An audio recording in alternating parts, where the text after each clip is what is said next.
Hey there, fantastic humans. Unboxing Humans is brought to you by Sandbox. Sandbox's talent intelligence technology uses intrinsic motivation and purpose to identify who is disengaged from work and how to uniquely re-inspire each team member. Learn more at sandboxtogether.com.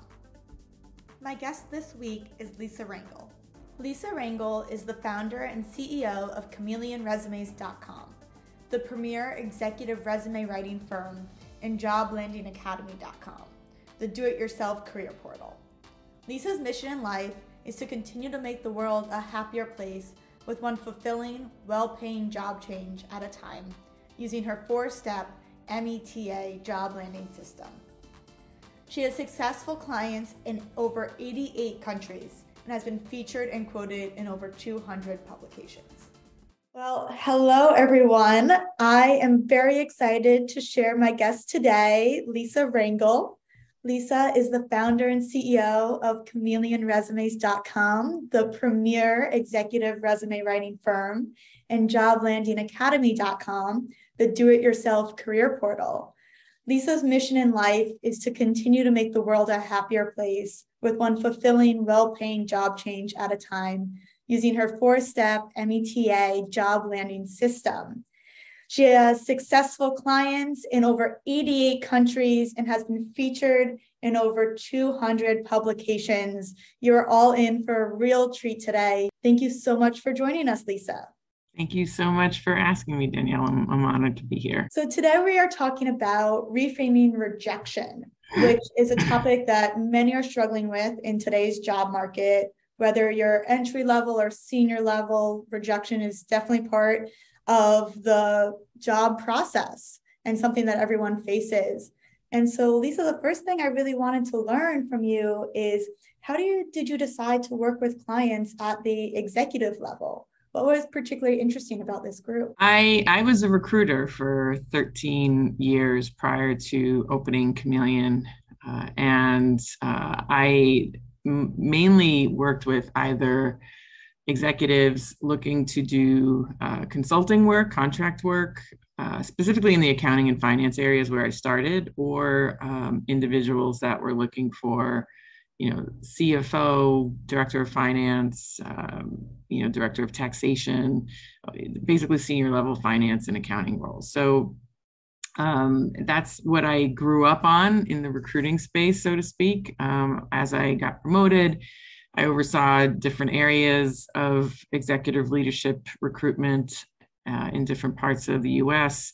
So when I found myself laid off in 2009, and during one of the, also a difficult economic period, I had an influx of individuals that asked me to write their resume, and despite having a progressive career recruiting and overseeing different offices, I always, no matter how high up I got, people would still come running to me going, "Can you just tweak this resume? I just got to send it to a client." And as third-party recruiters, we're told we should not be working on resumes because we should be focusing all of our time on, revenue generation because we're all commissioned. But I was really good at it, and it didn't take me a lot of time to do it. And it made it most importantly, it made a difference. So when I started doing my own resume business in 2009, I was burnt out on recruiting and I had this influx of requests. I just started writing them and charging for it. And that was sort of the birth of the business, so to speak. And it's been going strong ever since. That is such an interesting story.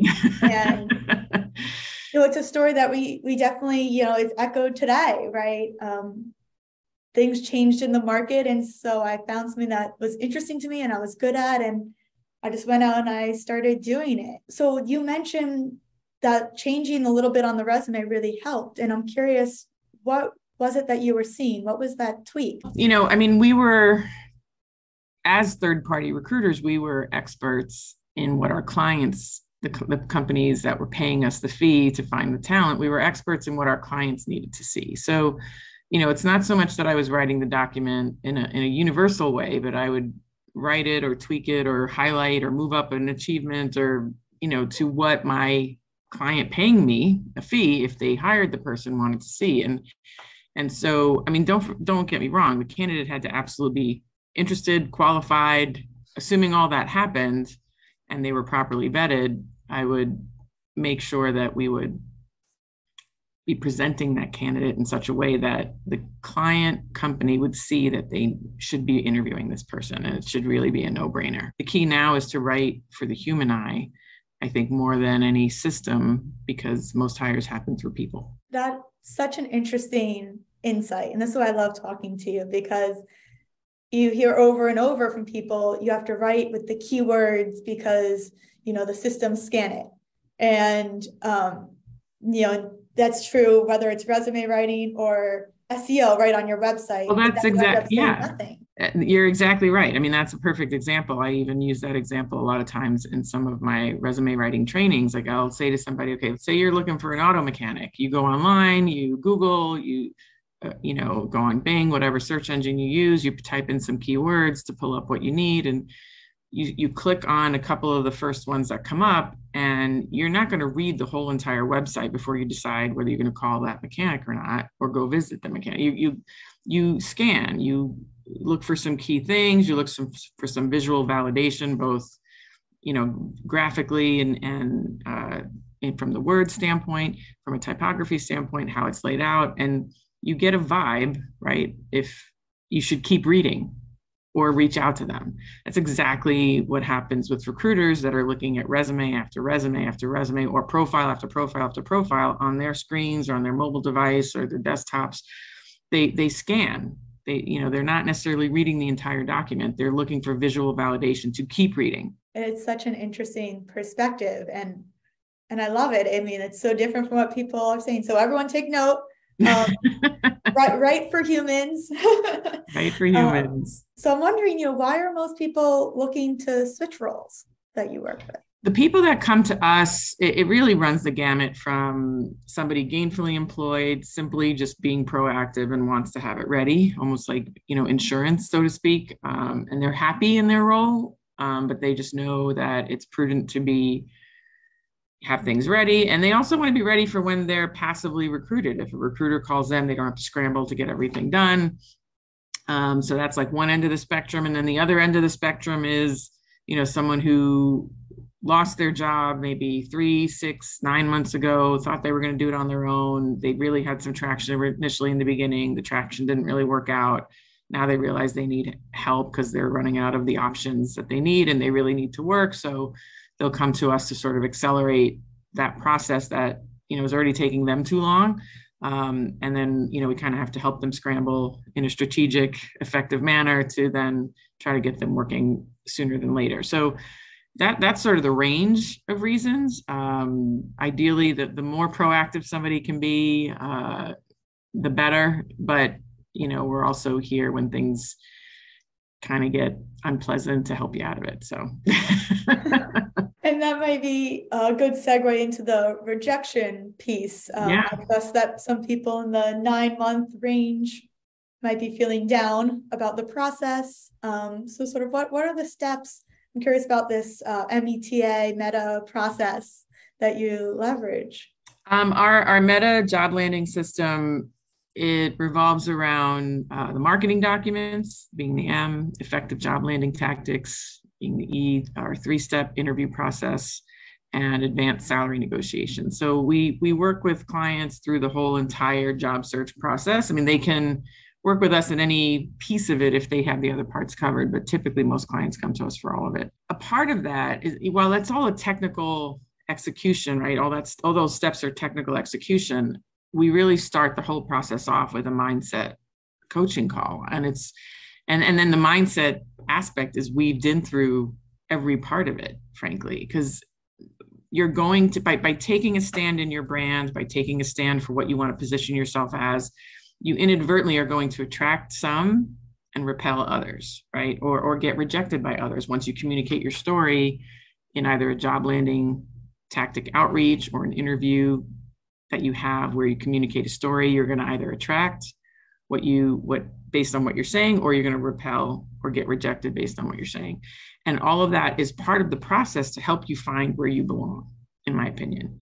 Every experience we have gets us closer to where we're supposed to be. I definitely resonate with that. And it's true in the startup world too. Oh, yeah. When you want to be everything to everyone, but as soon as you shed that, right, you're able to actually help your customers in the best way, and not everyone is going to resonate, and that's okay, right? Yeah, And not everyone's your customer, and that's okay too. It means that you're going to best serve the people who get you and you get them. Life's too short to really argue with people on philosophical fundamentals. Like, just go find your people.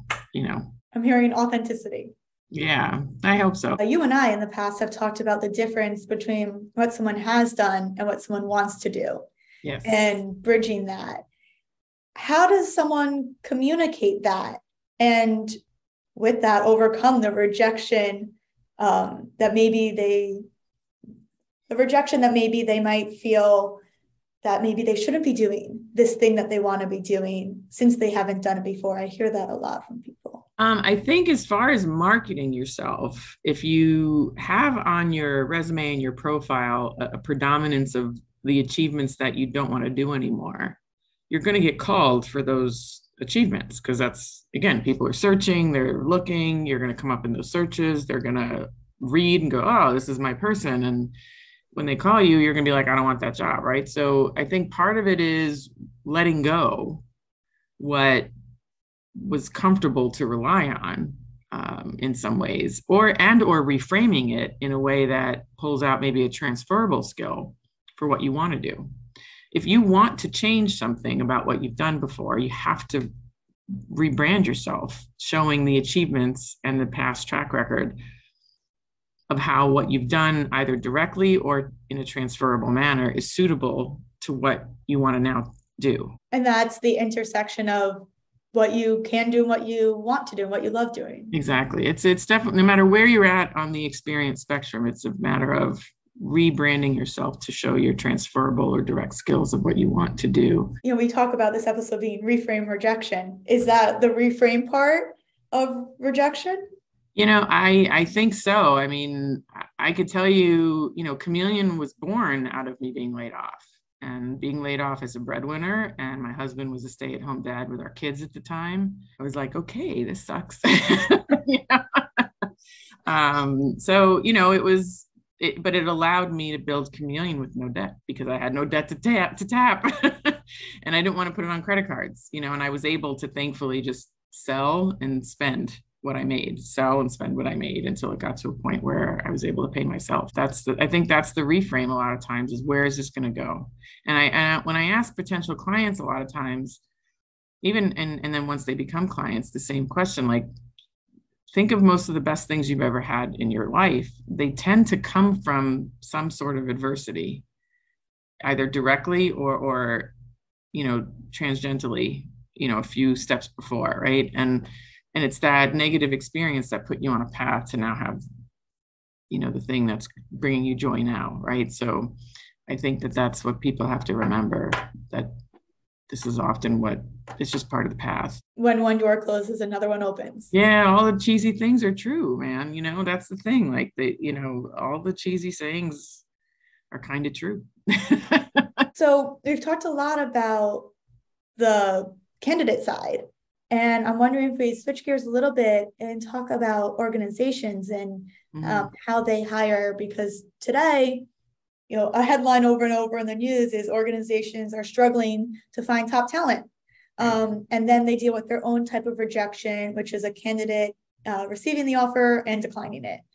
And so I'm wondering, I guess on the first side, what are some of the biggest reasons that you see candidates turning down opportunities? The pandemic changed all of us on some level, either deeply or even superficially, right? I mean, we've all changed on some degree.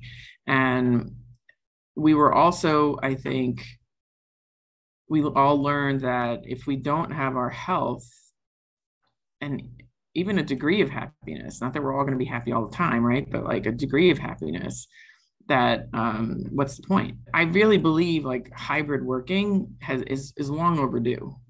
I think I've been doing it since 2009 on some level. I've been doing remote work since 2009, to be blunt, and even hybrid work from 2006 to 2008. And it's a, you can't compartmentalize life anymore. It's you can't go to work from these hours and then do family stuff. This everything is intertwined.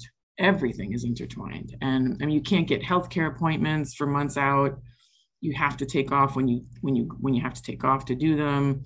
Same with your family members. Like you have to support your family members. Your parents, elderly parents, your kids. You got to go with them. It's not always so.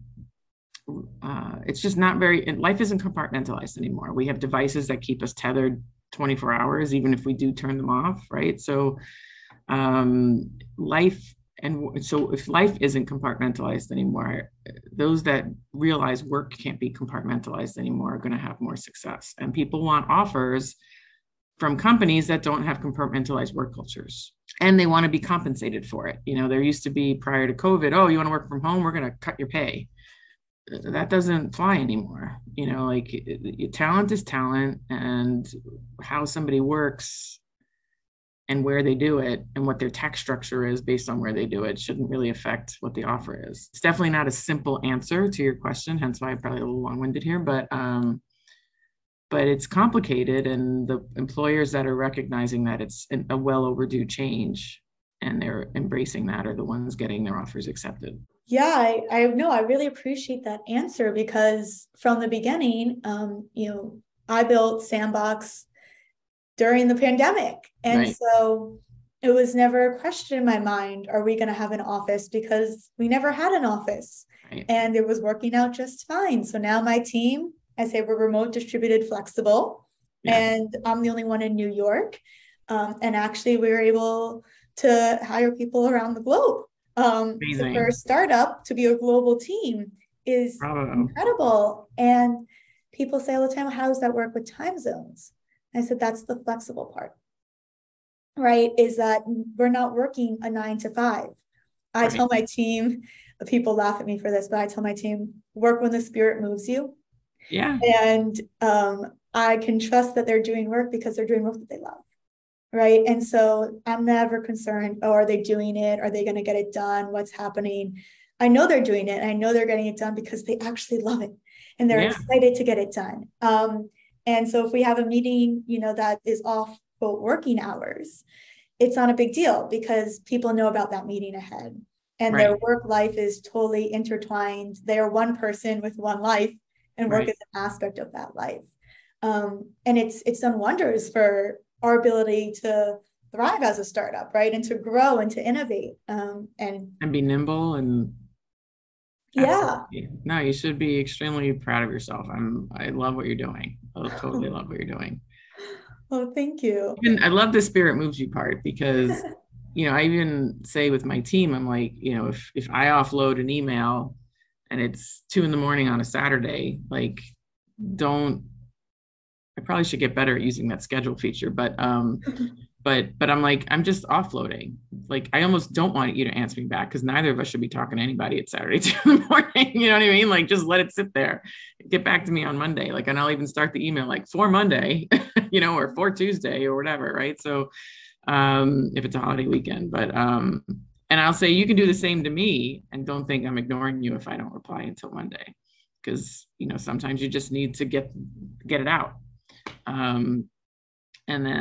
And so I agree with like that. But it's being communicative about that, right? Because if a boss typically does that, then everybody thinks they got to answer. And, it's about setting the expectation of like, you don't have to answer me. In fact, I really prefer you not to answer me, because I don't want to be talking to you at 2 a.m. either on a Saturday. But you got to communicate that, and own, and boss, leaders, managers, bosses, whatever word you want to use, like have to set that tone of a flat organization that's just communicative and treating people like people, and it's not a hierarchy, and we all have a job to do, and the organizational will suffer if any one of us are not doing our job, right? So I love that.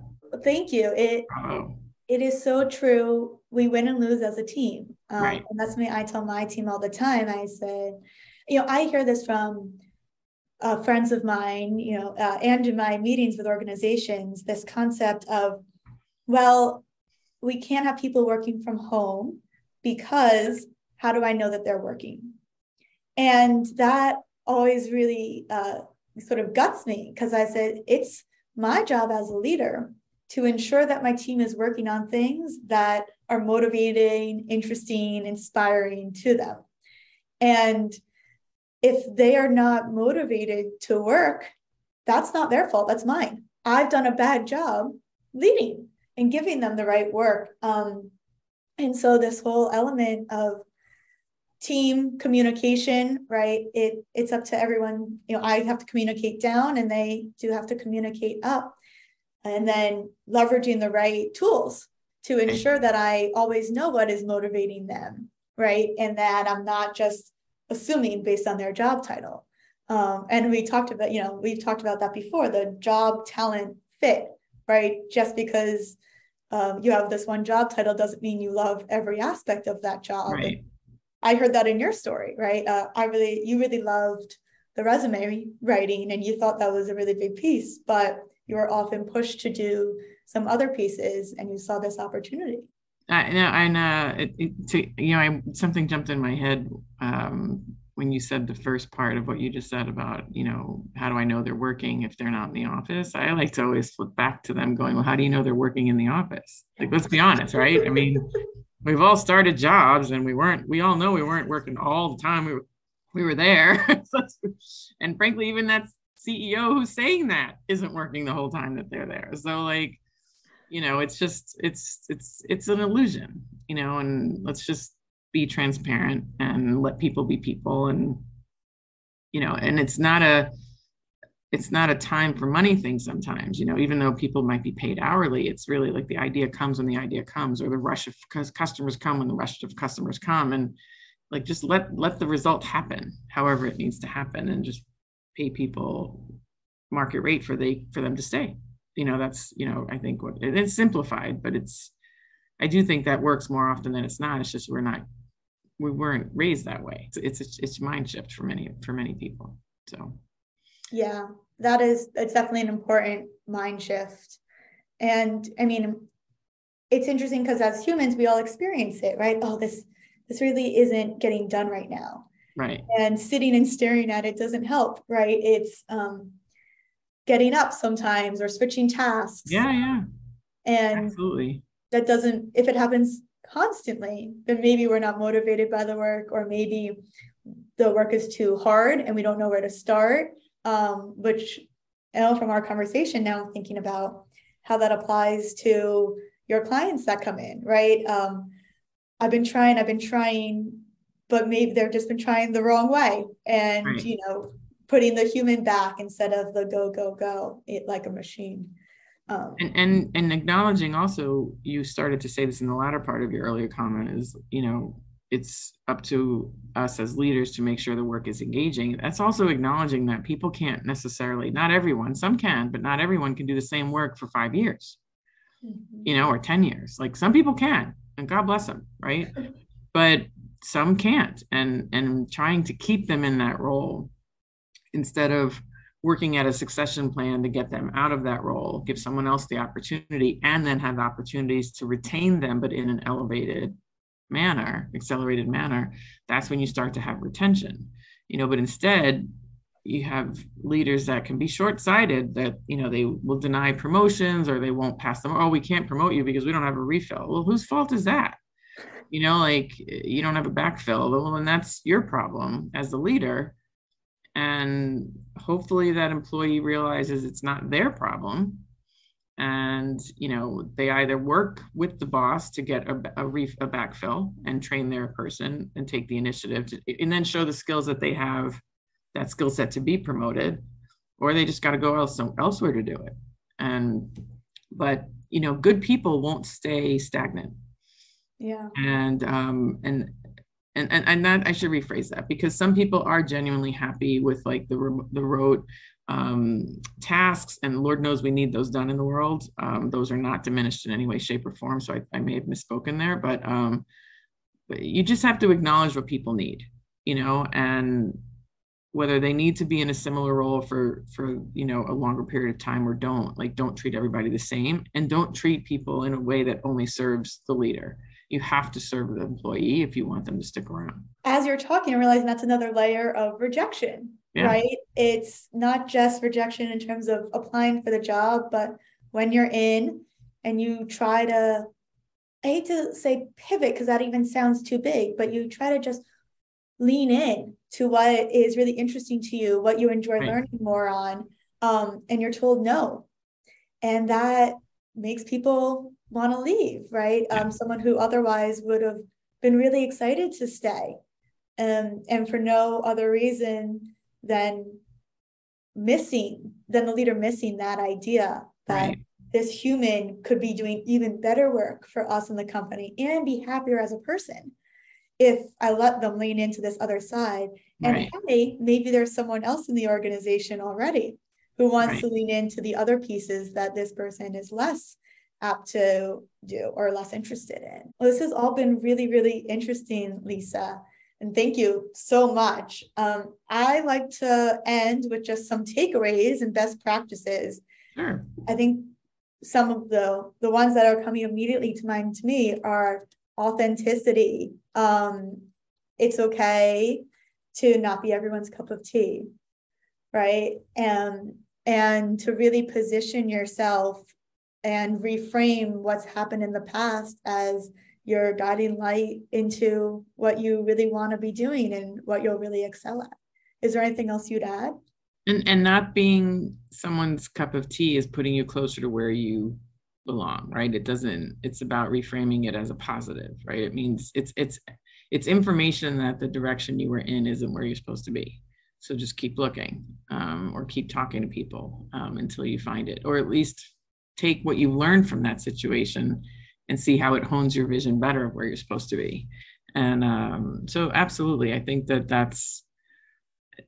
key is we all have to realize there's nothing wrong with us, and it's a matter of just everybody finding, their people, for the most part, and where they're going to thrive and where they maybe think in a value added kind of way. Not that everyone should think the same by any means, but because it's more of like the culture ad. Where are you going to be the ad?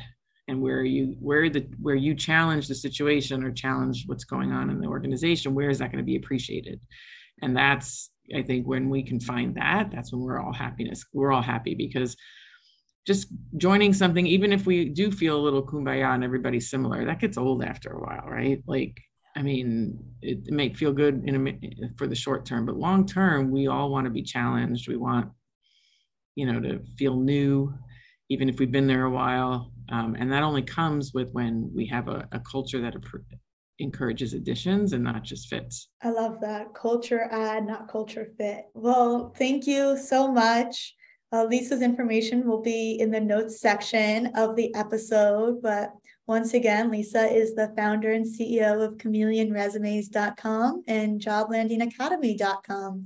Lisa, thank you so much for your time today. Thank you so much for your time, Danielle. It's been an honor to be here. Thanks for listening to this episode of Unboxing Humans. Check out our show notes for more information about our guest, and don't forget to subscribe.